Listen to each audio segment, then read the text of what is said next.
Olá pessoal, estamos iniciando mais um Hubcast no nosso episódio Reflexões Empreendedoras. Estamos com um convidado aqui muito ilustre, o currículo dele é gigantesco, eu fiz um resumo aqui do currículo dele, eu vou ter que ler, mesmo o resumo eu vou ter que ler. Então, ele é engenheiro mecânico com especialização em ambiente de inovação, marketing estratégico, comércio exterior e gestão educacional. Atualmente está à frente do HIT, que é o Hub de Inovação Tecnológica de Taubaté, e também mentor de negócios com experiências internacionais, em polos como Singapura, Madrid, Lisboa e Chicago. Além disso, é conselheiro em inovação e ex-professor universitário. Eu estava conversando aqui com ele, ele não está mais lecionando na universidade porque tem tempo integral lá no HIT, e nós vamos falar um pouquinho mais sobre isso. A trajetória dele aqui de 45 anos... Então, não sei se ele gosta de falar a idade ou não, mas assim, eu tenho 47, tá, pessoal? Então, só de inovação e essa questão empreendedora, ele tem 45 anos de experiência. E trabalhou já nos setores de varejo, serviço e indústria, e seu legado envolve educação, liderança, inovação e formação de novas gerações de empreendedores. Então, falando de novas gerações, nós falamos de Hubcast, falamos de Education for the Future, que é a nossa escola e nosso hub de negócios. Então, nós entendemos que vai ser uma conversa muito aderente aos nossos princípios e propósitos. Estou aqui com o nosso convidado, o senhor Altair Emboava. Seja muito bem-vindo. Eu que agradeço o convite, né? Obrigado pelo convite que foi nos feito. É um prazer sempre compartilhar algumas experiências, vivências, né, que a gente foi passando e poder compartilhar com aqueles que têm interesse de trocar sobre isso, né? Eu gosto muito desse tema, do tema que vocês vão abordar, e aí sempre é um prazer para mim poder compartilhar aquilo que eu aprendi ao longo do caminho aí. Legal. E pessoal, estou aqui com o Dalan Máximos. Ele é o nosso gestor aqui da Education for the Future, então ele cuida aqui tanto da parte do hub de negócios quanto da parte educacional. Dalan. Muito boa noite a todos, e vai ser uma honra recebê-lo aqui, né, no nosso Hubcast, e eu tenho certeza que vai ser uma conversa muito produtiva, de muito aprendizado, e você não sai daí não, porque você vai aprender muita coisa hoje aqui com a gente. Legal, pessoal. Então, nós dividimos em alguns blocos aqui esse nosso bate-papo. Então, o primeiro bloco é sobre o homem por trás do mentor. Então, seu Altair, quando o senhor olha para a sua trajetória de 45 anos, o que mais te dá orgulho? Eu acho que é a dedicação, sabe? Para mim, tudo que eu fiz, eu me dediquei sempre ao máximo. Eu tenho o hábito de me dedicar àquilo que eu estou fazendo, estudar aquilo que eu estou fazendo, então eu vou aperfeiçoando e aquilo que eu vou estudando, normalmente eu vou querendo aplicar, né? Então, eu acho que tudo que eu fiz teve seu momento, teve o seu alto, vamos dizer assim, de chegar a entender bem daquela área, daquilo que eu estou fazendo, e às vezes eu canso um pouco daquilo que era novidade, quero fazer coisas novas e tal. Então, minha trajetória sempre não é na mesma direção. Minha trajetória sempre depende do caminho. Eu estou indo na minha jornada, daqui a pouco, lateralmente, eu enxergo alguma coisa, me dá interesse, e eu começo a estudar aquilo, começo a entrar naquilo, daqui a pouco eu estou lá nele, naquela... Então, isso foi o meu histórico desse tempo todo trabalhando. Legal. Que legal. E em que momento o senhor percebeu que, além de empreender, o senhor iria formar empreendedores? Então, a ligação que eu faço disso é que aos 18 anos eu queria ser professor, né? E aí, quando eu soube do salário, eu desisti. A gente sempre procura aquilo que a gente não tem, né? Então, eu não tinha dinheiro. Então, esse pensamento é muito importante, né? Muito importante. Então, eu procurei o dinheiro. E eu queria dinheiro. É uma pergunta que eu sempre fazia para os meus professores. Como é que a gente fica rico? Como é que a gente ganha dinheiro? Sim. E todos eles diziam para mim que tinha que estudar, né? E alguns deles falaram que tinha que trabalhar na indústria, porque a indústria se pagava bem. Para mim, ganhar bem era ser rico, né? Então, quando me falaram que era entrar na indústria, eu perguntei, como é que eu entro na indústria? Aí falaram, se você fizer o Senai, você está dentro. Como é que eu entro no Senai? Né? Então, eu comecei a estudar para isso, e quando eu passei no Senai, senti o gostinho de que eu ia ser rico. Mas eu só não sabia que tinha que trabalhar bastante, né? Por muito tempo. Por muito tempo. E aí realmente foi bacana, eu entrei no Senai, entrei na indústria, então trabalhei na mecânica pesada aqui em Taubaté, E aí depois saí da mecânica, fui trabalhar na Embraer, então trabalhei na Embraer enfim, eu fiz 12 anos nessa área da indústria. 12 anos do meu tempo, meu início profissional foi na indústria. E aí essa sequência me fez estudar nessa sequência. Então foi Senai, curso técnico, né, de ensino médio, e engenharia na sequência, porque eu queria especializar e ficar dentro da indústria e ganhar bem. Sim. Né? E depois, a hora que eu vi o que é ganhar bem e o contexto da engenharia, depois que eu já tinha visto o que era isso, eu vi muito isso quando eu terminei a engenharia e vi meus colegas com bastante ansiedade para conhecer a indústria, para ir trabalhar na indústria. Eu já tinha um bom tempo de indústria, eu já estava com o pé fora da indústria, eu estava querendo sair da indústria. Mas eu terminei a engenharia, porque esse era a minha meta, meu objetivo, e depois eu queria fazer outra coisa, eu não sabia o que era ainda. Né? Então, enquanto eu fui trabalhando na indústria, na Embraer, por exemplo, eu fui preparando negócios no paralelo. Então, fui fazendo negócio, montando negócio no paralelo, mas eu não sabia que ia ser minha vida aí, né? Eu não tinha ideia. Foi quando eu pedi conta da Embraer, que me dediquei aos negócios, que eu fui entender o que era negócio de verdade, e aí foi onde foi minha história toda de negócio. Até hoje eu sou provocado a montar negócios e às vezes eu não resisto e quero montar, entendeu? Que fantástico isso, né? Assim, como nessa primeira etapa a gente está falando sobre mentoria, né, o homem por trás do mentor, primeira reflexão importante que a gente tem logo de cara aqui, que me marcou já, é essa questão que nós buscamos o que nós não temos, né? O que nos falta. Então, essa questão, muitas pessoas buscam sim o dinheiro, a remuneração, porque é aquilo que falta para ela no momento.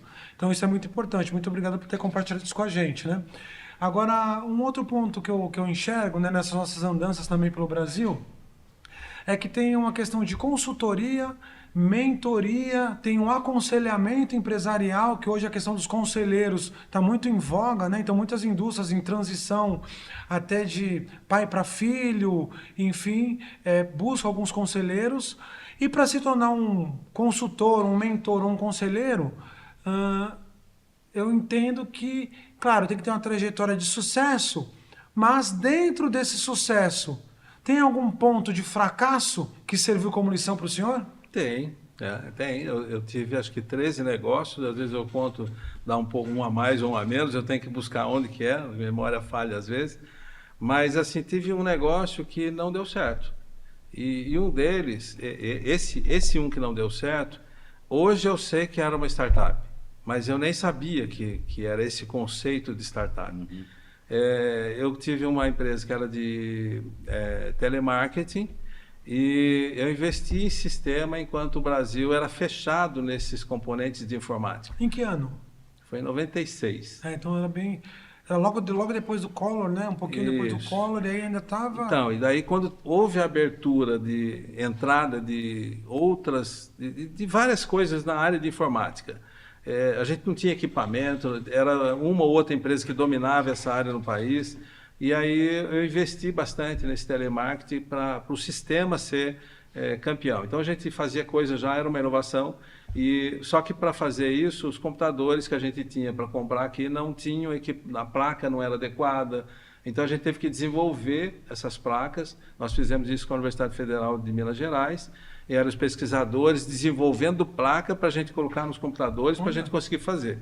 E aí fazia as placas lá em Santa Rita, que é um lugar onde tem várias empresinhas pequenas que trabalham muito com a eletrônica. E aí a gente fazia essas placas para testar no sistema, para ver se rodava. Então nós investimos bastante nisso. Quando eu estava quase conseguindo, eu já tinha conseguido praticamente, já estava rodando o MVP, vamos dizer assim, do produto. Aí houve a abertura de mercado e aí veio enxurrada de equipamentos muito modernos, muito melhor, e pôs todo o equipamento que estava sendo desenvolvido no lixo. Eu podia vender tudo e comprar do que estava entrando, que era muito melhor do que eu tinha. Nossa. Então, foi um investimento bastante grande. Eu tinha outro negócio que bancou isso, portanto, eu não quebrei assim, e é por isso que eu insisti. Porque às vezes e aí tem um aprendizado como empreendedor. Às vezes nós somos muito autoconfiantes como empreendedor. Enquanto eu era novo empreendedor, tudo eu tinha dúvida. E nesse momento eu tinha certeza. Então eu apostei, porque eu tinha outro negócio que estava consolidado, deu para apostar nisso, então eu investi, porque eu acreditava naquilo. E eu tinha colegas empreendedores que desistiram. Então nós éramos 4 sócios, e o mais experiente desistiu logo depois, porque ele percebeu que não daria. E eu quis insistir. Né? Então eu perdi mais. Sim. Mas a minha experiência foi muito bacana. Não no momento, é óbvio que ninguém gosta de perder, mas naquele momento eu percebi que às vezes a autoconfiança demais é ruim. Então a gente precisa ter sempre dúvida e às vezes a gente considerar a opinião de um colega, de tudo, e a gente... Tudo bem que não dá para saber quando você está empreendendo, quando que você está exagerando e quando você não está. Isso é de cada um e vai ali. Mas para mim eu poderia ter desistido antes. Mas foi bacana porque também insisti com uma ideia que eu acreditava que ia ser boa. E seria mesmo, se não houvesse esse... E aí é uma coisa que a gente tem que considerar como empreendedor. Tem coisa que vai acontecer que você não está prevendo e pode derrubar você. Então, isso acontece nas leis, isso acontece no mercado, isso acontece com um concorrente que chega que você não previa. E isso tudo são contextos. Contexto de negócio. Sim, faltou uma análise SWOT aí na época para ver as questões externas de abertura de mercado, da concorrência externa. Quando a gente montou, não, porque não existia isso. Sim. Né? Talvez depois sim, mas depois que você já montou, já investiu uma parte, você não quer voltar mais, você quer ir e consertar para frente o que dá. Acho que o que não houve ali foi análise do impacto disso no negócio e se isso quebraria de vez ou não. Né? Mas o resultado que estava dando do negócio não era muito viável, pensando no investimento, a não ser de longo prazo. Então, como eu considero que quando abriu o mercado, a concorrência já estava muito melhor e aí eu tinha que começar de novo quase, né? E aí eu não aceitei começar de novo e desisti do negócio, preferi vender. Não foi, a venda foi para recuperar parte do investimento, não recuperou tudo, mas foi um belo aprendizado. O negócio já estava dando sinais que não ia dar bom, né? Que ia ter problema, mas mesmo assim, não, vou insistir para ver se até a prova mesmo, se realmente vai dar bom ou não. Quis chegar até o ponto de ter certeza que não ia. É isso aí, pessoal. Mais uma lição aqui nesse primeiro bloco, né? O homem por trás do mentor, com o professor Altair. O sobrenome que eu tenho, Emboava. Emboava. Emboava ou Emboava? Emboava. Emboava. Altair Emboava, compartilhando conosco. Acho que fica a lição para nós aqui, nessa primeira etapa. Sem dúvida. Quando o empreendedor, quanto mais certeza o empreendedor tiver, mais o ponto de interrogação tem que estar presente na construção do seu dia a dia, correto, professor? Sim. E aí que vem a parte que você já mencionou, que é importante um mentor, um consultor, um conselheiro, né? E aí que vem a importância. Né? E que talvez nós, às vezes, não valorizamos isso. Depois a gente pode, em outro momento, até trocar isso, mas é aí que vem a importância do mais experiente para pessoas que estão começando. Por que é tão importante? Porque as pessoas, quando empreendem, o brasileiro já é empreendedor. Só que a gente não tem uma estrutura empreendedora, a gente vai com a cara e a coragem. Então, muitas vezes, o empreendedor, ele entende do negócio que ele faz, mas não entende de negócio. E o de negócio que faz toda a diferença, se vai quebrar ou não. Então, um mentor, um consultor, ele vai te orientar, vai te mostrar o caminho para você poder dar certo no teu empreendimento, no teu negócio. E óbvio que vai ter as variáveis, mas você tem certeza do caminho que você tem que ir. Isso é fundamental, ter um mentor ou um consultor para te orientar. É isso aí, pessoal. Estamos indo para o segundo bloco. O segundo bloco nós vamos tratar sobre inovação com propósito e o papel do HIT. Então o professor vai ter a oportunidade de falar um pouquinho mais sobre o HIT, que é aqui em Taubaté, na cidade onde está a Education for the Future. Falar um pouquinho sobre o HIT de uma forma geral, professor, e nós vamos indicando as perguntas aqui para o senhor, pode ser? Tá bom. Então vamos lá. Como é que surgiu a proposta do HIT e qual é o seu papel hoje na transformação da cidade e da região? O HIT nasceu de 3 professoras da universidade, da Unital. Unital, só que o pessoal aqui vai para o Brasil todo, Unital? Universidade de Taubaté. Tá. São 3 professoras pesquisadoras e que juntaram para poder pesquisar sobre inovação. E aí eles fizeram várias pesquisas nessa área, foram visitar vários centros de inovação, fora do país inclusive, para poder desenhar ou arquitetar o RIT, a cidade de Taubaté. Então, a partir de que elas fizeram isso, então tinha um projeto, um projeto da universidade com um objetivo bem específico, né? E trouxe ensinamentos de vários outros centros para cá. Então, esse foi o início. Só que elas não tinham experiência de como operar um hub de inovação. Elas tinham o conceito, mas não tinham a experiência.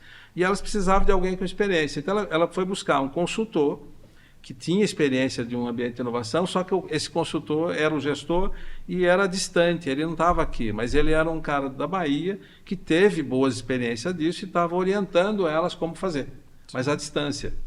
E aí ela pegou queria um gerente, pegou até um gerente aqui para conduzir, não deu certo, eu não sei qual é o motivo, mas daí eu como mentor, eu soube do Hub e fui oferecer meu serviço de mentoria. E quando ela ficou sabendo qual era a minha experiência, aí ela acabou me contratando para ser o gestor do Hub, né? E porque eu já tenho experiência em outros ambientes de inovação, né? Em 2005 eu comecei em Guaratinguetá, junto com a Unesp e Sebrae. Depois eu fui para São José, no Parque Tecnológico, e depois na incubadora da Petrobras. Então eu tinha já uma vivência de como formar esse ambiente de inovação. E aí, esse currículo, na verdade, chamou a atenção dela e ela quis me contratar. E aí acertamos, porque, na verdade, o meu desafio ali, quando eu vi, né, eu estava fazendo mentoria, mas ali, como eu tenho um bom conhecimento de ambiente de inovação, e já tinha feito em outras cidades, e aqui, quando veio essa oportunidade, eu falei, poxa, eu olhei o espaço, olhei o projeto, eu falei, cara, eu tenho aqui condição de ajudar esse espaço aqui. Então, aceitei o convite e foi bacana nesse início de perceber como é difícil fazer o ambiente de inovação acontecer. Não é só criar startup, você tem que criar todo o contexto de fazer isso. A experiência ajuda a gente a fazer, mas tem aprendizados novos, né? Então, o Hub, ele tem a missão de transformar a cidade numa cidade de inovação, mas tem que combinar com a cidade, né? Sim, com a cultura da cidade, com o povo que está presente na cidade. Não é só você abrir um negócio e falar, não, vamos transformar Taubaté numa cidade de inovações. Se ela não tiver todos os ingredientes para que isso aconteça, é muito difícil fazer. E se ela tiver, mesmo que tem as tradições, tem cada um no seu lugar, e aí você construir isso, a inovação só se constrói juntos. Você não consegue construir inovação isolada. É preciso integrar. Integrar, você precisa vencer desafios de juntar, de compartilhar, de trocar, de ir juntos. E nem sempre você consegue fazer isso com as instituições, com as pessoas, de ir junto. As pessoas falam, vamos junto, mas só você vai. Ou estamos juntos, mas só eu vou. Os conservadores, eles têm resistência em inovação? Eu acho que a inovação é resistência para todo mundo. Ninguém inova por vontade própria. Aquele que inova, que tem uma criação, ele quer que cole no mercado. Mas quando cola, nem sempre aqueles que estão engolindo a inovação querem a inovação. Sim. Né? E toda vez que a gente tem que mudar um pouco aquilo que a gente faz, é desconfortável. Então a inovação sempre é desconfortável. Principalmente, a gente leva muito tempo para aprender alguma coisa. Imagine que depois que você aprendeu, chega algo novo, você tem que aprender tudo de novo. Quem que gosta de jogar tudo que você aprendeu e começar de novo? Então isso é difícil. Só que o que está acontecendo com a inovação? Quando tem aderência no mercado, você não tem escolha. Se o mercado adere bem à inovação, você não tem escolha. Você vai ter que inovar. Eu acho que é mais fácil todo mundo pensar, olha, a inovação faz parte da vida e eu tenho que sempre pensar em inovação. É isso. Principalmente quando tem a tecnologia, né? Por trás, que não tem como. Exemplo do Uber, né? Na época, do Uber não, do táxi com o Uber, que ficou resistindo à inovação e não teve jeito, teve que ceder. Então, normalmente, quando a gente resiste tudo que é novo. Sim. E aí leva um tempo e você depois se adapta, depois você gosta e depois você faz melhor do que aquilo. Entendeu? Faz parte de nós humanos não gostar do novo. mas é muito gostoso criar o novo. Quem não aprendeu a criar, precisa aprender a criar, porque é fantástico você criar coisas novas. Dá prazer de fazer isso. Criatividade é arte, criatividade é pensar diferente. Sim, sim. E pensar diferente e construir diferente faz parte de todos nós. Só que a gente esquece disso. A gente às vezes fica travado no mecanismo ali, que aprendemos, bacana, isso, tudo certinho, tudo no lugar certo, tudo funcionando bem. Aí alguém vem e fala, mas tinha que mudar aqui. Não muda nada agora, porque agora tá... Não muda nada, tá louco? Sim, aproveitando essa questão assim aproveitando esse momento de fala bastante de inovação, Sim. o HIT, qual o primeiro passo ou qual o caminho base para uma empresa entrar no HIT, entrar nesse hub de inovação e já emendando, existe uma espinha dorsal da startup bem sucedida? Duas perguntas em uma. Tá. O processo seletivo do HIT, a gente faz de forma bem transparente. As pessoas entram no site, se escreve a sua ideia, e para escrever a ideia já tem que descrever o que é a ideia. Pode ser ideia, não precisa nem ser negócio. Precisa descrever a ideia ou descrever o negócio. E quando ele descreve, ele já diz se tem alguma inovação ou não, porque as perguntas vão levar a isso. E dependendo como ele responde, ele já passa no processo ou não. É a primeira etapa. A segunda etapa é se ele passou, ele vai para a banca. E a banca a gente convida um empresário da cidade, a gente convida um professor de empreendedorismo ou de administração e a gente convida um mentor, um consultor de negócio. Então a banca, e vai revezando essa banca, nunca é a mesma, vai trocando. Por quê? Por dois motivos. A gente troca para não ficar uma banca viciada, então não é uma banca que... E aí os projetos que você não passou na banca, pode ser que se apresente depois e passe. Né? Então não fica... E o processo é sempre aquele processo. Nós estamos fazendo de 6 em 6 meses, é sempre aberto, qualquer um pode se inscrever a qualquer momento, está sempre aberto e tal. E a gente faz o processo seletivo de 6 em 6 meses. Aí quando faz o processo seletivo, classifica e vê as vagas e preenche. Então é bem assim. Depois que ele entra, tem um processo, sim, tem uma trilha que ele vai seguir e a gente vai desenvolvendo junto. Só que a trilha não é para todo mundo igual, porque tem gente que sabe bem de marketing, ele não precisa de marketing. Tem gente que sabe bem de planejamento, ele não precisa de planejamento. Tem gente que é um bom empreendedor, nem precisa falar de comportamento de empreendedor para ele, mas tem alguns que não são. Então, é um pouco de cada um e depende, todos eles vão ter que ter um planejamento, se ele já tem, ótimo, se não tem, nós vamos ajudar ele a fazer, construir um planejamento e vai desenvolver aquilo lá. Tem um ponto central que, como é que é o empreendedor? Eu vou falar, não tem muito, eu não consigo descrever que tem um perfil ideal de empreendedor, mas me parece, pelas minhas experiências, e quando eu bato o olho, às vezes eu já vejo um empreendedor... Você olha e fala assim, pô, acho que isso aí... E a gente erra também, tá? Mas assim, e eu nunca falo para ele, porque se a gente disser, talvez seja pior. Mas o que eu noto que um bom empreendedor é o cara que quer fazer, ele quer avançar, é querer. Tem mais a ver com querer do que qualquer outra coisa. A parte técnica, ele aprende se ele quer. Mas se ele não quiser, não adianta. Pode...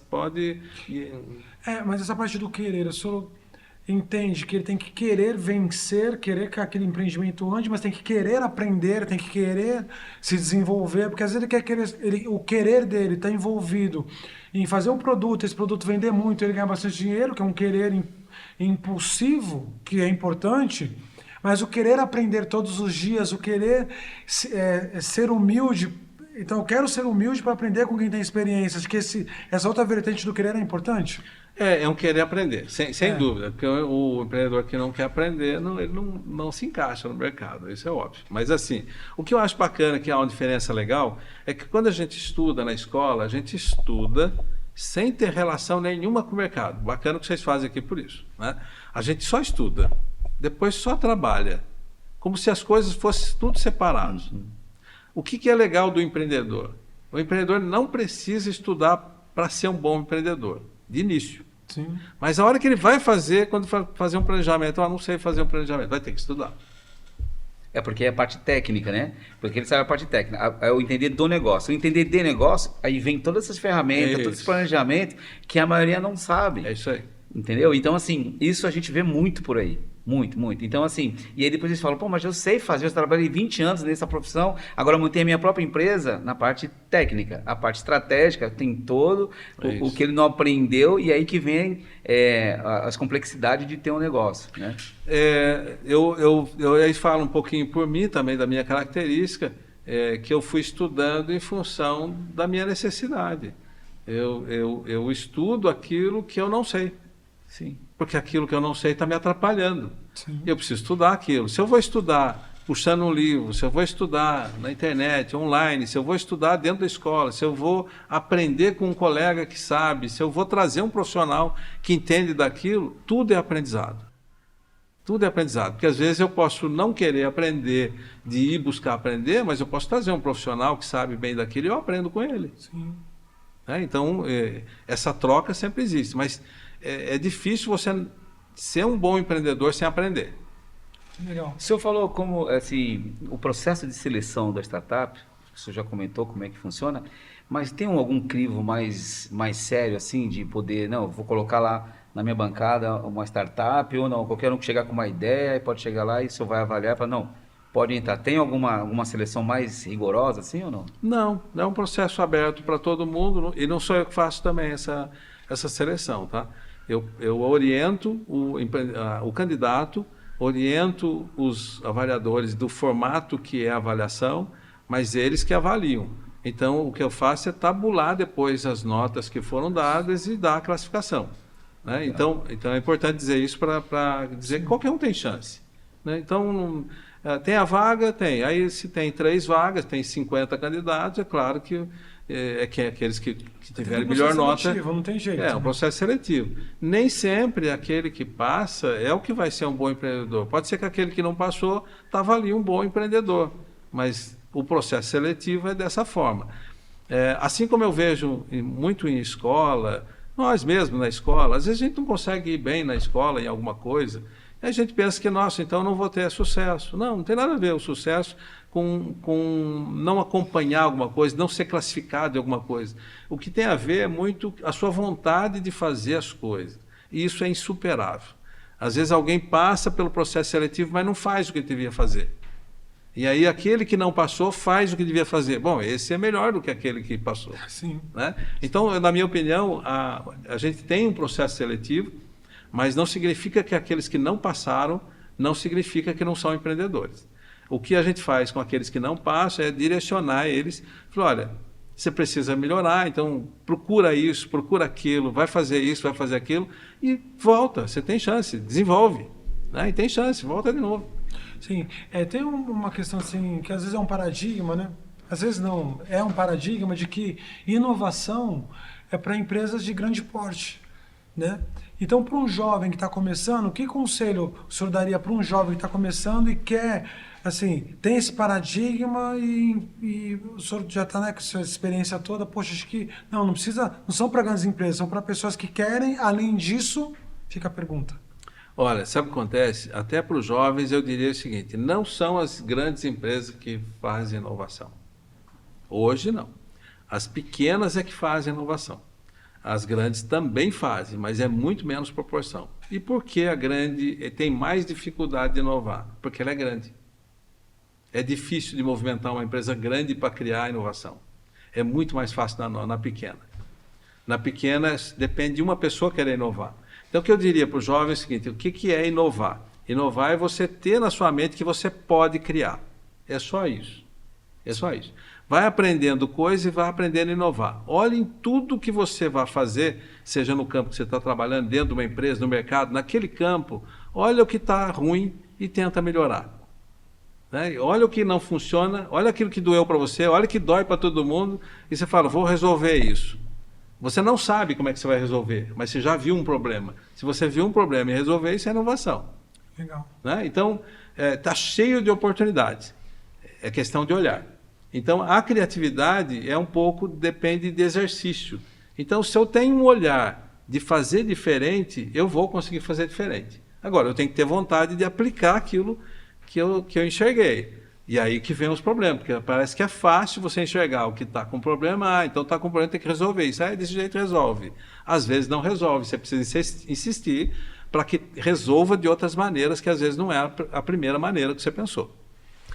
Estamos finalizando o segundo bloco, o professor Altair, um bate-papo super produtivo aqui. Então, você que é jovem, busque resolver problemas. Resolvendo problemas, você vai conseguir... Resolver problemas já é uma inovação. E, claro, você vai buscar alguns mecanismos estruturais para transformar essa tua inovação em negócio propriamente dito. Mas não deixe de resolver problema. Não fique estagnado, achando que as soluções vão vir do céu, que não vão vir do nosso trabalho e da nossa dedicação, do seu querer, né? Sobretudo, querer aprender e querer fazer. Porque não adianta só tentar fazer, mas tem que querer, porque aí está uma oportunidade no HIT que você pode, se você tem uma ideia, e você vai lá e tenho certeza que lá você vai ter todo o suporte para poder colocar essa ideia para acontecer de verdade. Sim. Estamos indo para o terceiro bloco agora. O terceiro bloco é Visão Global e Experiências Internacionais. O professor Altair já viajou muitos países do mundo, já participou de diversas mentorias, né, pelo mundo. E o que o senhor pode enxergar nessas suas andanças, né, que lá fora tem e o Brasil ainda precisa desenvolver? Para mim, o que mais chama atenção é transformar o conhecimento em negócio. Nós ainda estamos muito deslocados. A gente aprende de um lado, vive na parte trabalho do outro, a gente faz coisas separadas, e elas não são separadas, elas são juntas. Os países que mais se desenvolvem é que aproximou o conhecimento da prática. E nós aqui ainda fazemos as coisas separadas. Primeiro eu aprendo, depois eu aplico. Aí eu aplico e daí eu não estudo. Então, é tudo separado. Agora eu vou estudar, agora eu vou trabalhar. Agora eu estou trabalhando, não tenho tempo de estudar. A hora que eu tiver um tempo, eu vou estudar. E é tudo separado. Não, você pode estudar trabalhando, você pode trabalhar estudando. Enquanto você está estudando, está criando novos insights de aplicação. Às vezes você não sabe aonde que vai ser aplicado. Então, trate de achar onde pode aplicar, né? Porque aí tem que ter conexão. E aí, quando você vai aplicar o conhecimento, é que você vê que não é exatamente aquele conhecimento que você aprendeu. Na prática é um pouquinho diferente, e vai precisar de adequação. Quando você faz isso na prática, dá insights de que, putz, isso aqui eu não consegui resolver, eu tenho que arrumar um jeito de estudar como resolver isso. Pronto, é junto o estudo, né? E eu acho que isso é o que mais me chamou a atenção lá fora, que se juntam bastante, os pesquisadores, aqui no Brasil ainda é muito, quem pesquisa é professor. E lá tem muitos pesquisadores que estão dentro das empresas. Muitos pesquisadores abrindo empresa. Então, aqui a gente ainda não tem muito isso. Então, é um papel que o Hub tenta fazer, aproximar a academia, aproximar o setor público, aproximar a iniciativa privada, para a gente trabalhar juntos. E por que o setor público é importante também? Porque hoje a gente não compete mais de empresa para empresa, a gente compete por região, por país. Então, o setor público, se não ajudar, ele não fortalece as empresas locais. Se eles não fortalecer as empresas locais, as empresas vão para outros lugares que fortalecem. Então, é um desafio hoje coletivo. Então, o setor público precisa dar condições, ele não pode atrapalhar e tem que dar as condições para que crie novos negócios. A iniciativa privada, ela vive de competitividade e precisa inovar. E já a academia estuda, pesquisa, traz novos conhecimentos, que às vezes não está, muito conhecimento que está na prateleira das universidades não está sendo aplicado no mercado. Na verdade, assim, essa complexidade, né, eu vejo que é por conta de não aprender na escola ao ser um empreendedor. É na raça mesmo, no dia a dia. Então é por isso que eu vejo que tem essa dificuldade hoje da pessoa falar assim, tá, o que é ter uma empresa? Eu não sei. Eles sabem o que é estudar, terminar os estudos e ir para o campo de trabalho, mas tipo assim, sem referência ainda. A gente vê muito isso. Então, como não tem na grade, esse ensinamento de que é ser um empreendedor, ó, você pode ser um empregado, você vai estudar para ser um bom empregado, uma boa empresa, mas também você tem a opção de ter uma empresa e contratar empregados para sua empresa. Mais a complexidade de um e do outro, a pessoa tem que entender o que é um outro. E eu tiro por mim quando eu tive a minha empresa, eu tive que aprender na raça o que é ser um empreendedor, como é que funciona os pilares de uma empresa, que ninguém sabe. E aí, por isso que essa dificuldade que os empreendedores têm de ter uma ideia, de colocar em prática e no primeiro momento dá certo. Só que quando ele começa a crescer, ele vê que, eu preciso de pessoas, só que eu não entendo de pessoas. Eu preciso de processo, mas eu não entendo de processo, eu não entendo nem o que é isso. Aí começa a ficar aquele desespero. E por isso que nos primeiros 2 anos a maioria das empresas quebram, depois até os 5 anos, enfim. Então eu vejo que muito acontece por conta dessa falta de informação que as pessoas não têm sobre o que é ter um negócio, entendeu? Eu acho bacana também da vida de empreendedor que é um pouco aceitar, olhando para trás, não que eu sei disso há muito tempo, olhando para trás, ser empreendedor é aceitar de errado. E nem sempre a gente está acostumado com isso. Na escola a gente só aprende a acertar, e a gente não aprende a errar. E quando a gente erra, a gente ainda não vai na escola, não é estimulado a enxergar o erro como aprendizado. E aí a gente perde isso na prática. Como empreendedor, a gente é multidisciplinar. Empreendedor não é a administração é o que mais aproxima, porque ele traz vários conhecimentos úteis para fazer um empreendimento acontecer. Mas aí você tem que passar na administração. Agora, o que eu acho interessante é que mesmo quem faz administração não quer ser empreendedor na maior parte das vezes. Ou entre empreendedor também, entender como a empresa funciona, e eu vou ser colaborador daquela empresa, mas eu tenho que ter a mentalidade de dono. Hoje a gente fala muito sobre mentalidade de dono. Eu estou empreendendo, eu não quero constituir uma empresa com o meu capital, fazer empréstimo no banco, eu não quero fazer nada disso. Eu vou trabalhar para o Altair. Tá bom, você é teu colaborador, mas eu entendo quais foram os desafios que o Altair enfrentou para abrir uma empresa, pagar a folha de pagamento, tudo mais. Eu vou ser um colaborador dele, eu vou colaborar para esse crescimento. Claro, eu vou ter meu rendimento, que pode ser tabelado ou não, pode ter variável ou não, aí tem algumas nuances nesse sentido, mas eu preciso entender o que é abrir uma empresa e aí valorizar o empreendedor. O que acontece muito, que a gente enxerga aí com muitos colaboradores, é que não, eu vou fazer o meu das 8 às 18, bem básico, vou quase não fazer o gol quando eu estiver de frente pro gol, né, que infelizmente acontece isso, e porque meu patrão tá ganhando dinheiro, ele é milionário e pronto, e eu... Então assim, essa guerra, né, eu vou usar o termo guerra de classes, mas não tem a ver com Marx, mas... não estou fazendo uma questão política aqui, de ideológica, mas essa questão de guerras entre o empreendedor e o colaborador, acho que deveria acabar como? Nas escolas hoje, atualmente, estão valorizando muito educação financeira, empreendedorismo para os jovens, para as crianças e para os jovens. Acho que fomentar mais isso seria uma saída, não? Com certeza. Mesmo, é importante isso que você colocou, do intraempreendedor, né, é necessário nas empresas também. Porque as empresas que estão aí, que estão no mercado, elas não podem quebrar. Mas como é que não quebra sendo que só tem o dono que pensa no negócio? Ou seria todos os colaboradores pensando no negócio? E aí eu fico imaginando como que é empreender dentro da empresa, no fundo, é você querer resolver problemas dentro da empresa. Aquela pessoa que mais resolve problemas dentro da empresa é um empreendedor interno, é um intraempreendedor. E aí ele é reconhecido, normalmente ele tem mais ascensão dentro, porque ele pensa como dono. No fundo, o dono quer resolver problemas. Sim. E os colaboradores que resolvem problemas são reconhecidos, né? Então, eu coloco assim, aquele que não é todo mundo que gosta de ser empreendedor e quer ser empreendedor, nenhum problema.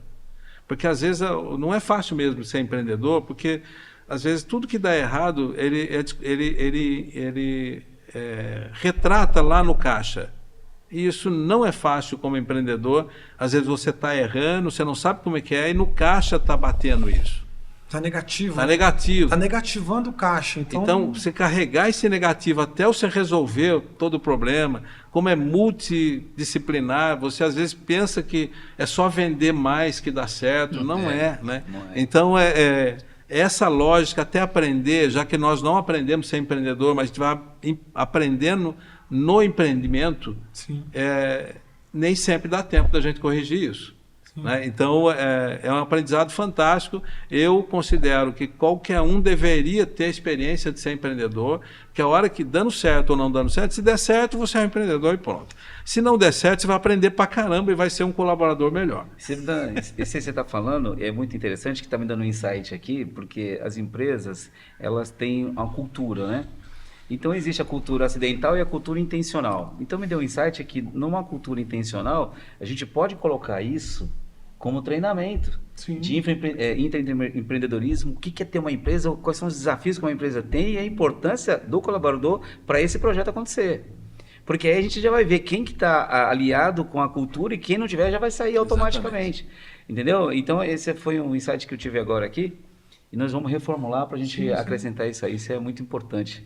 E as empresas, elas não sabem que a cultura é o que dá o norte para as empresas. Ou ela vai ser acidental, que é o que acontece com a maioria, ou ela vai ser intencional, onde a gente aborda todos esses pilares. Por que uma empresa tem que dar certo? Então, não é só o dono ter a ideia e investir, se endividar para o negócio acontecer. Mas o time tem que se comprometer e falar, nós vamos crescer juntos.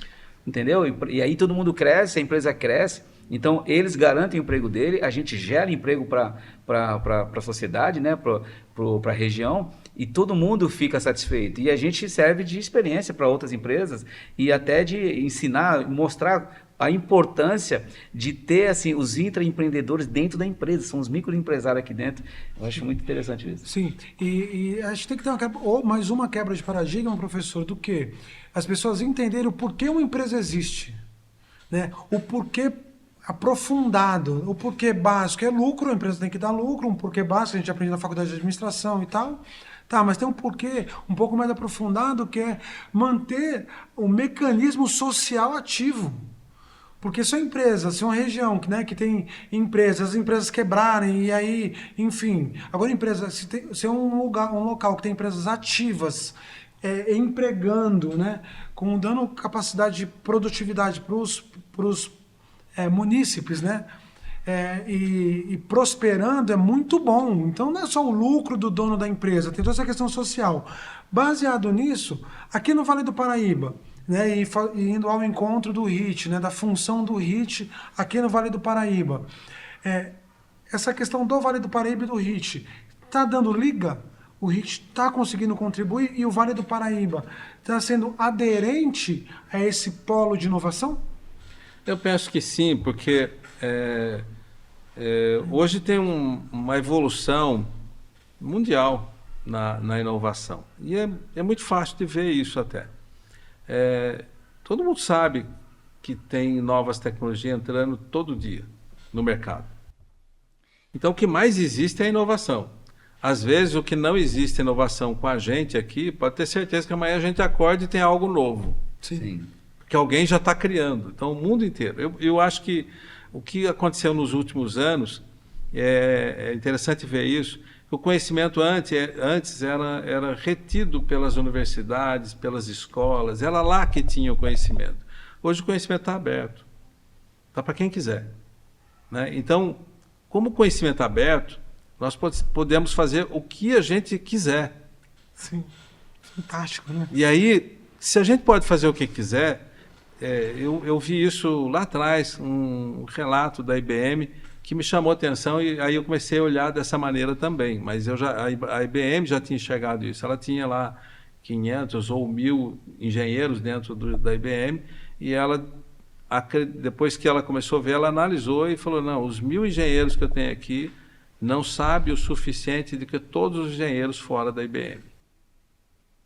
Então ela resolveu diminuir o grupo de engenheiros e apostar no Linux, por exemplo, que é uma plataforma que todos os engenheiros participam voluntariamente, para poder ter conhecimento do todo para trabalhar com os engenheiros internos. Isso significa entender que tem muito mais conhecimento fora da tua empresa do que dentro da tua empresa. Sim. E se tem muito mais conhecimento fora, você tem que saber trabalhar com esse fora. Por isso que eu estou falando, a inovação está em tudo quanto é lugar e pode não estar na sua empresa. Sim. E qual o risco que você está correndo disso? Não é? Então... E assim, e como que a cultura local ela influencia no comportamento empreendedor aqui da região? Eu acho que tem vários olhares. A gente pode dizer que a cultura ela é fundamental para acontecer tudo. Então, não é só com a inovação, tudo é assim. Só que para a gente ser uma cidade inovadora, para a gente ser uma região inovadora, tem que ter muita gente pensando nisso. Se não tiver muita gente pensando nisso, então não tem uma cultura. Né? Como é que a gente faz para desenvolver cultura? Experimentando. Não tem outra forma. E aí, experimentar é o seguinte, aí você chega na universidade e ela não topa fazer coisas diferentes. Bom, então tá, aí nós vamos travar, não vai dar.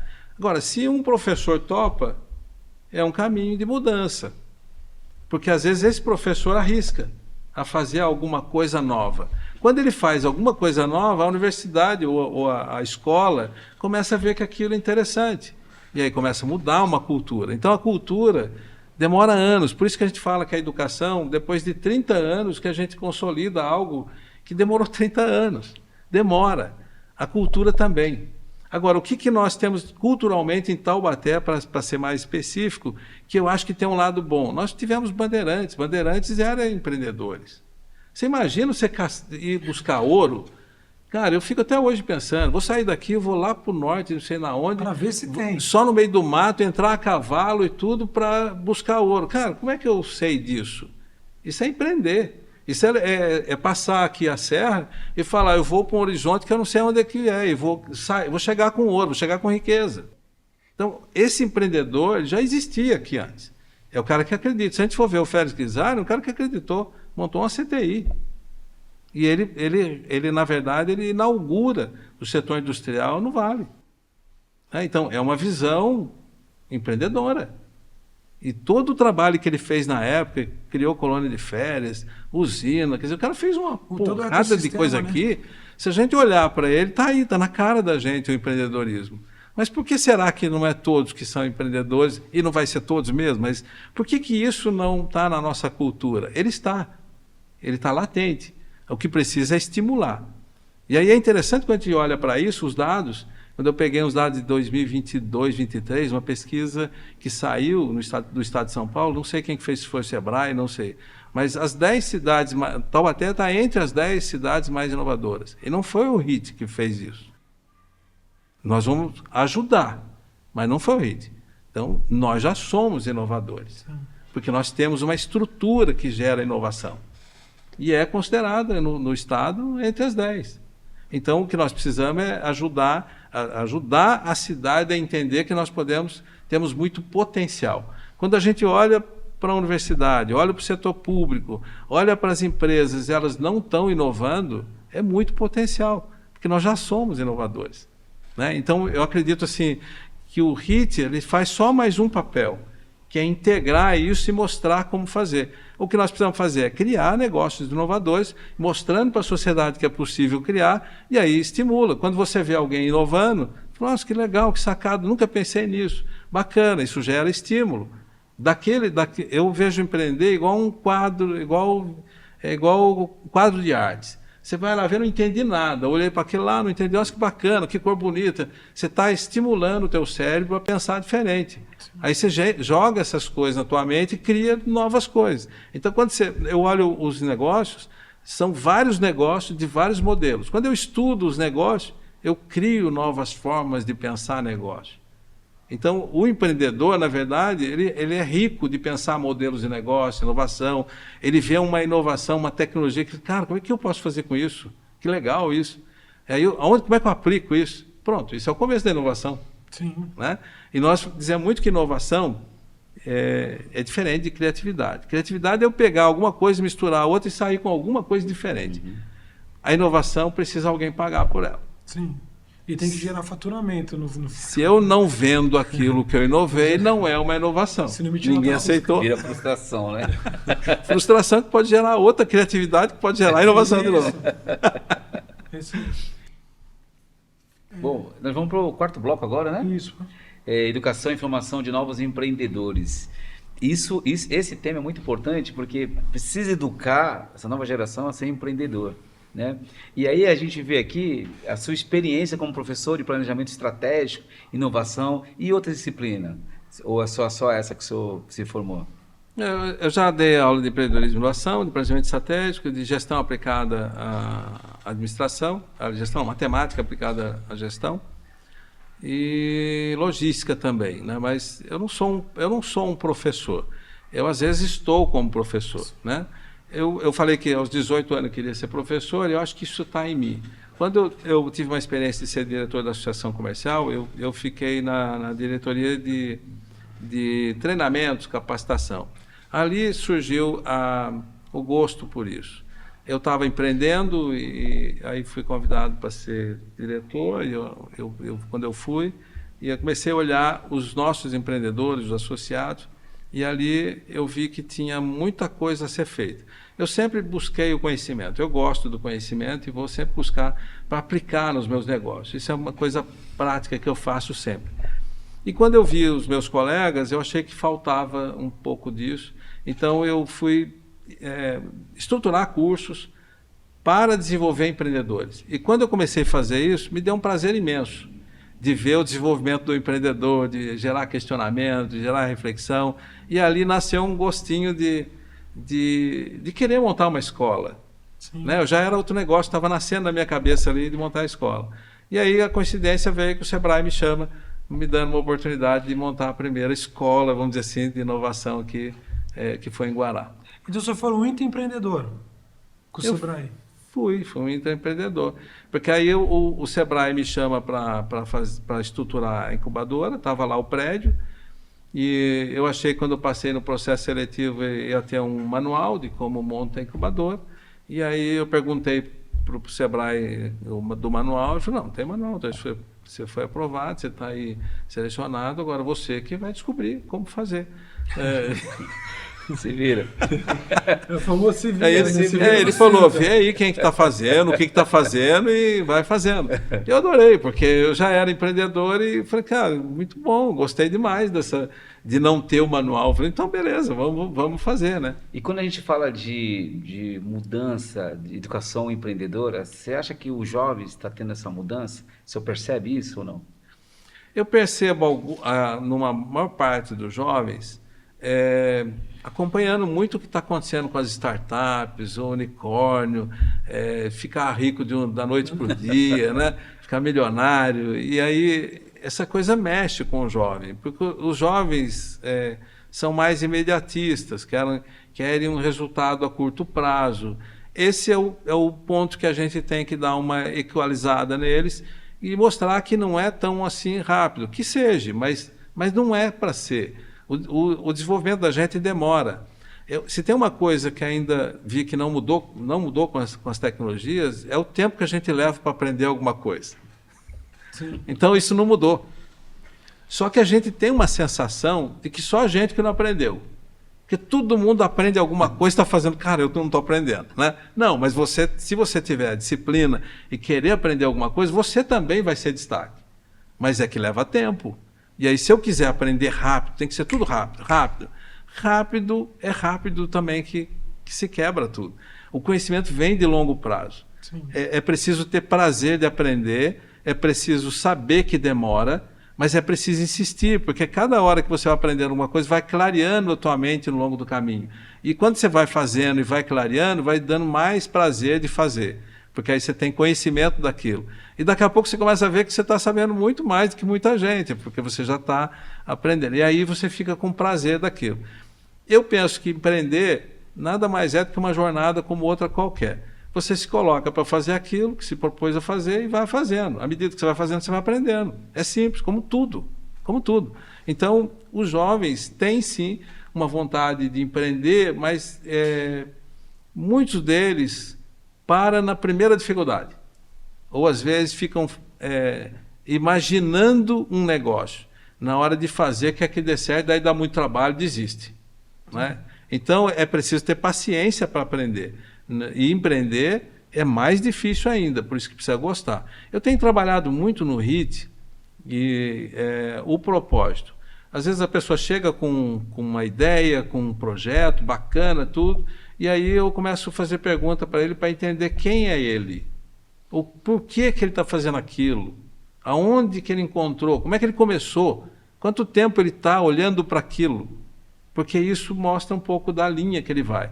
E aí eu tento entender quem é aquela pessoa e o que esse negócio vai me ajudar a ser eu. Porque eu enxergo o negócio como instrumento de uma extensão de quem somos. Então, se eu tenho um propósito na vida de impactar as pessoas, porque meu negócio eu não crio para mim. E esse é outro engano que todo mundo tem. Não crie negócio para a gente. O negócio é criado para os outros. Eu faço para os outros. Então, o que eu quero impactar nos outros, no mercado? Quando eu entendo quem sou, eu utilizo daquilo que eu faço para fazer o que eu acredito. E aí as pessoas se identificam com você por conta do que você está fazendo. E aí é show, porque aí vira fã do que você está fazendo. Né? Vira um monte de gente que gosta daquilo, que apoia, que vem, que acredita, porque você encontrou um propósito na vida e as pessoas adoram quem tem propósito. E é exatamente isso que nós vamos falar no próximo bloco, né? Sim. Sobre propósito. Esse é um tema muito interessante. Sim, só para finalizar esse quarto bloco, assim, a gente falou um pouquinho sobre o ensino, né? As escolas e as universidades. Qual uma dica, uma orientação para os gestores de escolas particulares, até de escolas públicas que estão nos acompanhando e querem desenvolver algum tipo de projeto? Qual caminho seguir dentro das escolas de ensino médio, até o o ensino fundamental, anos finais, né, que é até os 14 anos ali, dos 11 aos 14, fase da adolescência 16, 17, 15, 16, 17, e quem está iniciando na universidade? Qual o conselho que o senhor deixa para eles? Olha, a gente precisa, em todas as áreas, precisa ter empreendedores. Uma escola nada mais é do que um empreendimento. É um empreendimento. E os diretores da escola, os reitores, os diretores de faculdades, todos eles precisam ser empreendedores. Mas não é só eles. Os professores podem ser empreendedores, né? É claro que um ou outro professor é mais empreendedor que o outro, e tudo bem, isso é talento, isso é de cada um, mas se não for provocado, não acontece esse empreendedorismo dentro das escolas. E o que a gente está vendo no mercado é escolas nascendo escolas que nem são escolas. Então você pega alguém que entende de TI, de programação, e monta-se uma escola e acaba concorrendo com a escola que existe. Então, assim como professores, pesquisadores pensam que eles constroem a escola, tem um monte de gente que não e constrói também a escola. Sim. Né? E aí você pega o Udemy, para dar um exemplo, sei lá quantos mil alunos tem. E a experiência primeira que aconteceu, que deu um impacto muito grande, foi um professor lá de Harvard, que ele sozinho teve mais alunos no mundo do que Harvard no seu tempo todo de existência. Isso quebrou uma lógica. Ou seja, o mundo está aberto, é isso que eu estou falando, a oportunidade está aos montes, precisa construir isso. Então, as faculdades, o que eu percebo? Vou falar uma coisa que aconteceu que não foi previsto, eu não previ, mas eu olho para trás e falo, olha o que aconteceu. Um movimento gera outro movimento, que gera outro movimento, que gera outro movimento. Mas não é previsto. Isso que muda. Eu e o professor Chico, dentro da Deuniana, quando a gente estava dando aulas na administração, a gente trouxe o primeiro Startup Weekend em Taubaté. Foram 94 pessoas que entraram para fazer lá 54 horas direto de ideias. É um movimento bacana. E que a gente fez isso para envolver os nossos alunos, para poder os nossos alunos entender o que era isso. Uma coisa era falar na sala de aula, a outra coisa é vivenciar. Então a gente trouxe o Startup Weekend dentro da Deuniana, puxamos a cidade, enfim, veio gente de fora de cidade para fazer um movimento bacana, 54 horas. Depois tinha um pitch de apresentação no final. Que na época nem chamava pitch, eu acho, né? Ou na época já chamava, porque isso foi agora em 2018, por aí, que foi o primeiro que a gente fez. Quando a gente fez isso, a minha surpresa, meus alunos não se inscreveram. Daí eu falei, pô, por que vocês não se inscreveram? Aí vamos falar, o valor não deu, não sei o quê, é final de semana, né, professor, não dá. Eu falei, tá, então vocês vão trabalhar, vocês não vão não se inscrever, vocês vão trabalhar no evento para vocês verem o movimento. Vocês vão ver que ficar fora é ruim. E aí muitos deles eu peguei para trabalhar. Um deles está na área aí fazendo a mesma coisa, gostou da brincadeira. Né? São coisas que vão acontecendo que a gente não prevê que acontece. Depois disso, com esse evento, foi uma dona do Tableau e foi lá e adorou o processo, queria fazer na escola dela. E aí me chamou, eu fui lá para fazer isso e a gente colocou isso para fazer. Aí pusemos banca no pitch, aquela coisa toda. Eu tenho muito contato com empresários, trouxe empresário para a banca, convidei o Ciesp, a City, e aí lá no Ciesp falaram para o Fernando, que é do Senai, ir na banca, porque ele entende de escola. Aí o Fernando foi lá, o Fernando achou bacana aquilo, falou, vou levar isso para o Senai. Sim.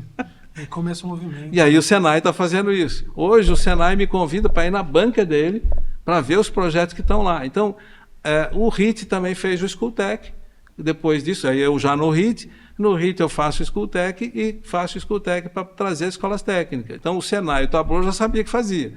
Aí a ITEC, a Senac, puxamos tudo. Aí quando o pessoal vem e vê fazer, começa a fazer também nas escolas. Então, hoje, no 3º ano de Schooltech, nós estamos com 20 escolas técnicas, que vêm escolas de Caçapava e de Pinda também para participar. É um show de moçada, de adolescentes, apresentando seus projetos. Então, isso é uma dinâmica que é estimulante. E os professores também vibram com isso. Então, isso transformado na cidade é todo um ambiente da cidade pensando em novos negócios. Então, isso é transformador. Eu estou falando de um caso que vai gerando outros que eu não tinha ideia do que podia acontecer. Efeito borboleta, né? Sim. Efeito borboleta, vai crescendo muito bem. E aí os jovens que às vezes a gente pensa que são apáticos, tudo, não, eles só precisam ser provocados.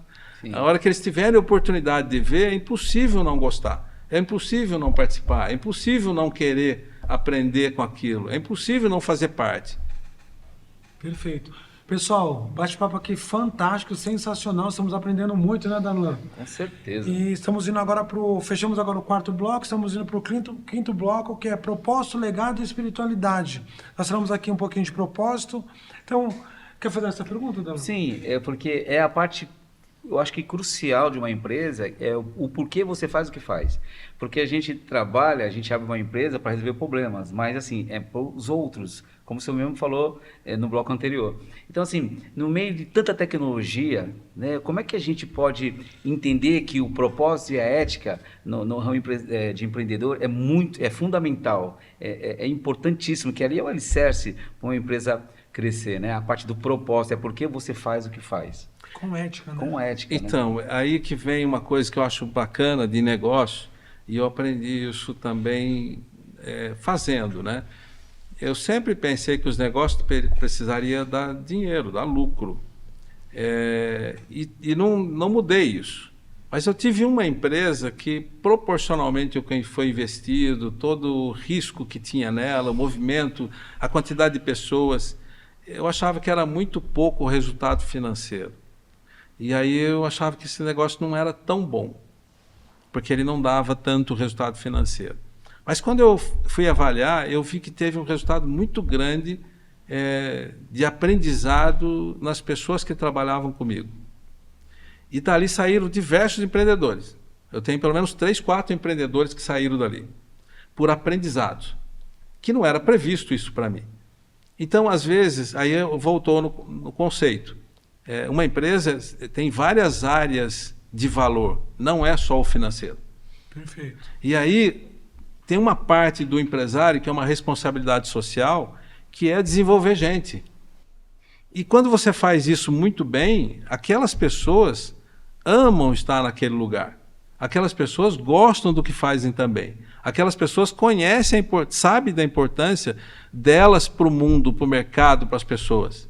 E quando você faz isso, é um grande negócio que nem precisa mais do empreendedor, que é uma organização. Então, isso é um propósito. Então, o empreendedor, às vezes, embora ele tenha que aprender a planejar, ele tem que aprender a controlar a finança, ele tem que aprender a divulgar o produto, comunicar com o mercado, são várias coisas que ele precisa aprender para alavancar o negócio. Mas o negócio, depois de estruturado, se tiver um propósito e tiver uma cultura legal, ele pode sair do negócio. Uhum. Sim. Pode sair, porque tem gente ali acreditando melhor do que ele. Sim. Mas isso é uma construção, e isso é um legado que você deixa. E isso, na verdade, tem mais valor do que o caixa. Porque o caixa nada mais é do que a representação dessas pessoas que estão ali.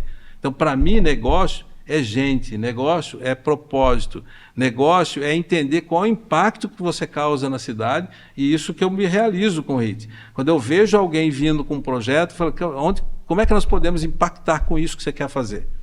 Como é que nós vamos impactar a cidade? Como é que você vai transformar? Ali eu tenho uma pessoa que quer transformar os alunos fundamentais em cientista do amanhã. Esse é o propósito dele.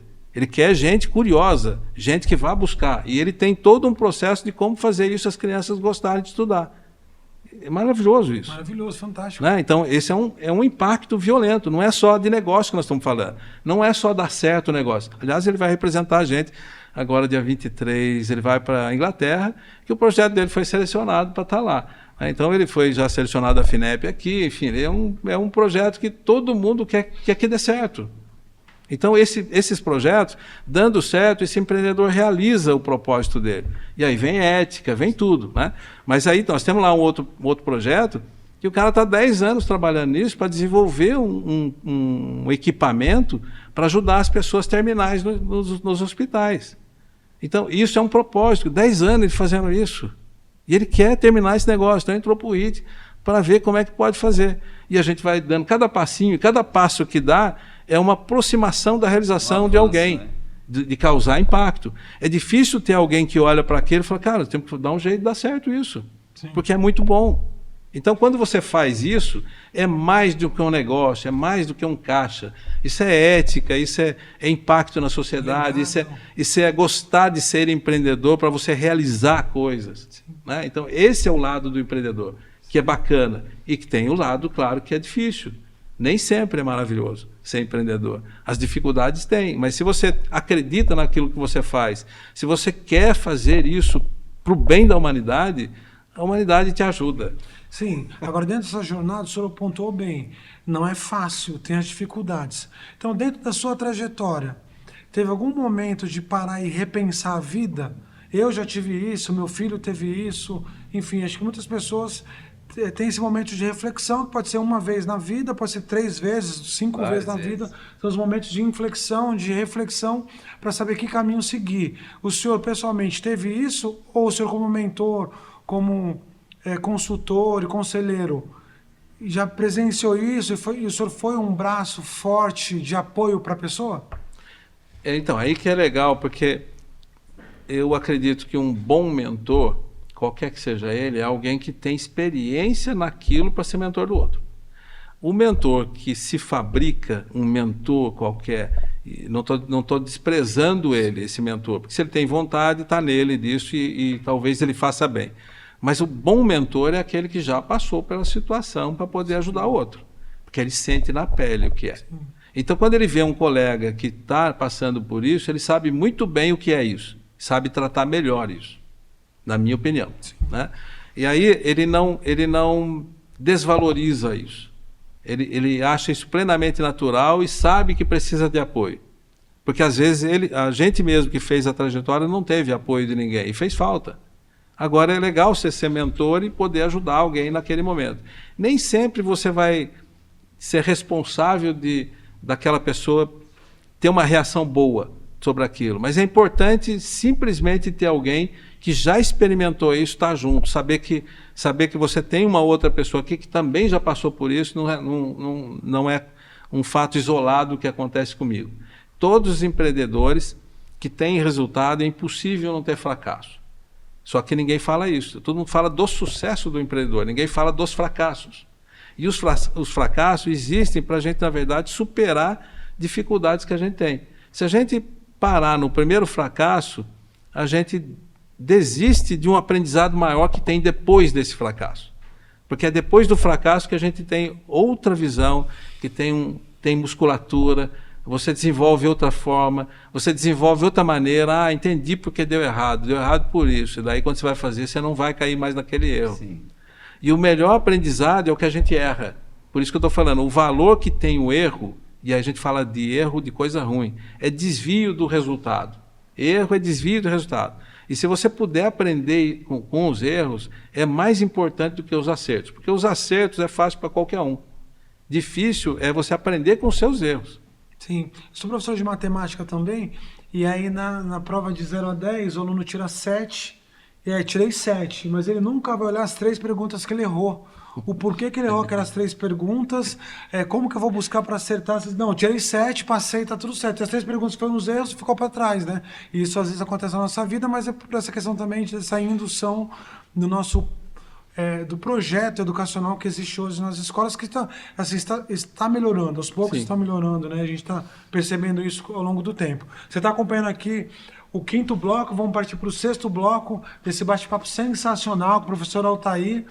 E no sexto bloco nós vamos falar sobre o futuro do ecossistema, desse ecossistema de inovação. Então, olhando para esse ecossistema atual, como que o Altair de hoje aconselharia o Altair de 20 anos atrás, 30 anos atrás? Que conselho olhando? Altairzinho, não faz isso. Faça isso aqui, meu filho. Continua, né? Não, continua. Olha, o que eu noto para trás, né, é que... e aí é uma coisa que eu também falo para todo mundo que quer ser protagonista do próprio destino, né? Isso. Protagonista da sua vida. Quem tem prazer de construir a tua vida, seja empreendedor, porque é maravilhoso. Sim, verdade. É maravilhoso você construir algo por si só. Você acreditar em algo e construir aquilo. Os problemas e as dificuldades, os desafios fazem parte dessa jornada. Mas o que é bacana, olhando para trás, é ver que eu não arrependo de ter feito. Não, hoje eu não arrependo. Eu lembro quando eu fui sair da Embraer, só para poder citar para vocês como é difícil tomar decisões consultando as pessoas ou escutando as pessoas. O que mais me diziam é que eu estava fazendo algo errado, porque eu era engenheiro, porque eu estava num lugar que todo mundo queria estar, e aí de repente eu ia abandonar isso. Será que eu estava tomando a decisão certa? Meus amigos dentro da empresa falavam uma coisa: nossa, mas você vai empreender, cara, isso der errado. Então, eu tinha muita dúvida também quando eu decidi sair. Mas eu decidi sair mesmo tendo dúvida. Eu falei, não, se eu tenho vontade, o que eu pensei é o seguinte: eu vou fazer. Se der errado, isso estava na minha cabeça. Se der errado, eu volto. Eu não perco o que eu fiz. Eu não perco o que eu sou. Eu posso voltar um pouco melhor do que eu estava lá dentro até, porque eu experimentei algo que eu acreditava que poderia dar certo. E se deu errado, tá bom, eu volto e continuo, tá tudo bem. E isso foi o grande alavanca da minha decisão. A hora que eu tomei essa decisão, eu saí da Embraer, eu falei, agora isso aqui precisa dar certo. Sim. Essa talvez seja a maior dificuldade de um empreendedor nas dificuldades. Porque quando você sai com um propósito de fazer dar certo, tem que dar certo. Não tem outra opção. Não tem plano B, né? Não tem plano B. Só que eu fui cauteloso para dizer, se der errado, eu volto. Nenhum problema. Eu diria que não é que deu certo, mas nunca mais voltei. Deu certo. Nunca mais voltei. Então, se eu não tivesse decidido isso, acho que eu teria arrependido. Sim. Então, quando eu decidi sair, eu não arrependi de nada do que eu fiz, né? Tive dificuldades? Tive. Mas aquelas dificuldades me ajudaram a desenvolver e a construir toda a jornada. Então, eu olho para trás e sinto prazer de tudo que eu fiz, de tudo que foi feito, da intensidade que foi, do desafio que foi vencer tudo e superar tudo. Então, penso e fiz vários negócios. Então, aprendi várias coisas em várias áreas, acabei tendo uma experiência diversa, muito diversificada, o que me ajuda muito a fazer qualquer coisa hoje. Né? Porque quanto mais coisas você faz, mais preparado você está para fazer qualquer coisa. Fica, né? Quando nós temos 40 anos de experiência de uma coisa só, na verdade nós não temos experiência. Às vezes nós temos um tempo de fazer a mesma coisa. E fazer a mesma coisa não é experiência. Experiência é fazer várias coisas que você possa aprender. Fazer a mesma coisa durante muito tempo não é experiência. Hashtag, fica a dica, né? Fica a dica. Fica a dica. Quer fazer a próxima, Bruno? Sim. E olhando para o futuro, nos próximos 10 anos, como é que você vê o ecossistema de inovação aqui no Vale? Então, eu vejo esse treco daqui a 10 anos assim... não vejo, né? Fogo, eu né? Não consigo nem... Não, eu não consigo imaginar, mas assim... eu consigo entender que todas as nossas universidades devem estar envolvidas com inovação. Eu consigo ver que todas as pessoas, de uma maneira ou de outra, elas devem estar pensando em inovação. Todas que eu falo é exagero. Mas que todo empresário já sabe a importância que tem em inovar e já sabe o problema que é não inovar. Quando todo mundo inova, eu falo o mundo, que o mundo todo mesmo, hoje todo mundo inova. Se você não está inovando, você está fora do mundo. Sim. Né? Então, e aí se o mundo está inovando, não tem como não inovar. É simples, porque o mercado ele consome bem. O Brasil, por exemplo, consome muito bem inovação. Todos nós somos muito aderentes, nós somos um dos países mais aderentes à inovação. E aí a gente vai dizer, não, nós somos contra a inovação. Não, não podemos ser contra a inovação. Eu vejo daqui nos próximos 10 anos, e o HIT pode ser um ponto de apoio, né? Um ponto de apoio para importante. isso, super importante, porque às vezes não tem um local em que as pessoas... Porque hoje, assim como eu fui um ET dizendo que eu ia empreender saindo de uma fábrica que era bastante reconhecida, hoje também existe vários que estão na cidade com ideias diferentes e que as pessoas falam, mas não vai dar certo, não, mas e se fizer isso? Todo mundo tem uma ideia para dizer que essa ideia não vai funcionar. E aí, o único que acredita nisso é o próprio empreendedor que ele acredita. Então, eu vejo assim, que se a gente não tiver um lugar para a gente poder expor a nossa ideia e a gente não ser ridicularizado com a ideia, o HIT deve ser esse lugar. Todo lugar deveria fazer a mesma coisa, mas o HIT não pode fazer isso. O HIT tem que chegar alguém com uma ideia, qualquer ideia que seja, a gente nunca pode desprezar, porque aquela ideia, todas as primeiras ideias, elas são meio quadradas. É depois que ela vai se reformulando. Então, você não pode nunca pensar que aquela pessoa que tem uma ideia não seja viável. A gente tem que apoiar ela e construir a ideia dela. E sempre que alguém pergunta para mim, você acha que essa ideia dá certo? Eu falei, vamos testar no mercado, que é o mercado que diz, não sou eu. É o mercado. Faz, estrutura, põe lá e veja o que acontece. Aí se teve aderência, funciona. E não teve aderência, muda, porque não funcionou. Aí se já aprendeu alguma coisa, muda, vai alterando até dar certo. Então, dar certo um negócio é fazer até dar certo. Sim. É isso. Perfeito. Pessoal, nós estamos chegando ao fim, né, desse nosso bate-papo aqui, super inovador e enriquecedor. Nós vamos fazer um bate-bola aqui com o professor Altair. Eu faço uma pergunta, você faz outra? Não? Eu faço a primeira, você faz a segunda, assim nós vamos seguindo. Bate-bola, a resposta é rápida, depois a gente faz o encerramento aqui, tá bom? Professor, uma palavra que define um bom mentor. Experiência.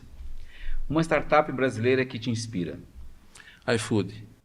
Um livro que todo empreendedor deveria ler. Startup enxuta. Um hábito essencial. Disciplina. Um arrependimento ou aprendizado valioso. Quebrar uma empresa. Top. O que te faz dizer isso valeu a pena? A paixão pelas pessoas. Perfeito. Fantástico. Estamos partindo do nosso encerramento aqui. Muito obrigado, professor, por ter contribuído aqui conosco. A nossa escola aqui, nosso centro também, não é um centro de inovação igual o HIT, mas é um centro de aprendizagem, que a gente tem muito propósito empenhado nele, de orientar os jovens, o adulto, o pessoal que está em transição de carreira, formar entre empreendedores, né, contribuir também para a formação de empreendedores. Saiba que, conhecendo mais o HIT, nós vamos buscar fazer parceria sim, indicando pessoas para lá, que a gente já sabe que vai estar em boas mãos, né, com um líder assim igual o senhor. Então, para nós é um privilégio conversar com o senhor e compartilhar essas experiências. Foi fantástico, realmente, esse aprendizado, esse bate-bola que a gente tem pouco, né? Esse tipo de informação a gente precisa fomentar mais, porque é muito interessante para o lado empreendedor, proposta, e a gente aprendeu muita coisa aqui hoje. Então, você que está nos assistindo, não esquece de nos acompanhar, seguir o Hubcast e ficar por dentro de toda a inovação que existe no lado empreendedor. Isso faz parte do dia a dia. É isso aí. Professor, olhando para aquela câmera, ele só tem ali o tempo que o senhor quiser para passar uma mensagem para os empreendedores. Tá. Eu primeiro agradeço, né, a oportunidade e o interesse de vocês de trazer aqui para poder ampliar essa discussão para mais pessoas acessarem isso. Todo meio de comunicação é uma grande oportunidade de acesso para as pessoas que às vezes não têm acesso, né? Então, eu agradeço primeiro a isso. E também desejar a todo empreendedor que tenha uma ideia, ou que não tenha, que desenvolva, porque todo empreendedor não é só o que monta negócio, o empreendedor que tem ideias e quer melhorar o mundo. Toda vez que você quer melhorar alguma coisa, você é empreendedor. Então, se você nunca fez isso, faça, porque é divertido, é bom, nos estimula e faz a gente aprender pra caramba. Muito obrigado, professor. Muito obrigado. Até o próximo Hubcast. Até a próxima. Valeu.